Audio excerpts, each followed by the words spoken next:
Des milliers d'immigrants se sont installés au Québec à l'été 2017 en raison du contexte politique brûlant des États-Unis. Parmi eux, des centaines doivent se franciser ou encore poursuivre leur cheminement pédagogique sous la responsabilité des commissions scolaires. La Coalition Avenir Québec propose une restructuration du système d'éducation pointant du doigt l'organisation bureaucratique et financière actuelle. La CAQ propose que chaque établissement d'enseignement dispose d'une gestion autonome plutôt que d'être arrimé à une structure globale pour tout le Québec. Nous, on veut abolir les commissions scolaires pour les remplacer par des centres de services qui seraient des structures bureaucratiques beaucoup moins lourdes et qui seraient davantage plus près des besoins des étudiants. On rendrait le ministère de l'Éducation imputable, tout d'abord.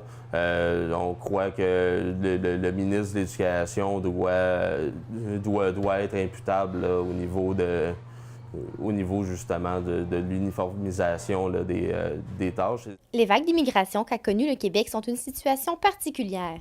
La gestion globale a facilité l'intégration des immigrants à grande échelle. Effectivement, au niveau de l'immigration, au niveau de la francisation, peu de gens savent que c'est les commissions scolaires qui assurent ça. Donc, quand nous, on a des élèves qui arrivent d'un pays étranger puis qui n'ont aucune connaissance du français, ou des fois c'est une connaissance qui est partielle, bien, nous, on s'assure de leur offrir un service de francisation. La structure implantée par la Commission Parents en 1960 avait pour but premier l'uniformisation de l'éducation dans un encadrement collectif. Le réseau d'enseignement doit être le reflet social de notre société. Si chaque école décide, bien, chaque école va devoir s'embaucher un spécialiste en ressources humaines, un spécialiste en répartition des élèves, un spécialiste en transport, quelqu'un qui va prendre les plaintes, parce qu'ici, on a 2 personnes qui traitent les plaintes pour les 68 écoles. Les commissions scolaires engendrent des coûts de gestion financés notamment par la taxe scolaire.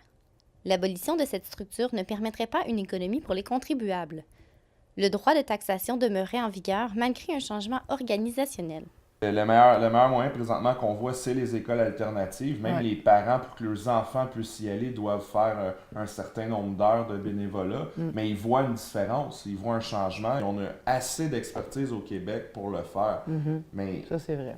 Puis les profs, ils ont les idées. Là. De là, je reviens encore, les écoles alternatives ont été créées parce que les profs le voyaient bien que ça ne marchait pas pour tous, puis ils ont réussi à créer de quoi de beau, puis ils n'ont pas eu d'aide. Là. Puis là, présentement, les aides, ça a été la Fondation Chagnon, qui était un monsieur riche au Québec. C'est Pierre Lavoie. Le Québec a fait face à 2 vagues d'immigration importantes en moins d'1 an. Plus de 2600 personnes en provenance des États-Unis sont arrivées en 2017 et plus de 7500 Syriens en 2016. Adultes et enfants gagnent les bancs d'école.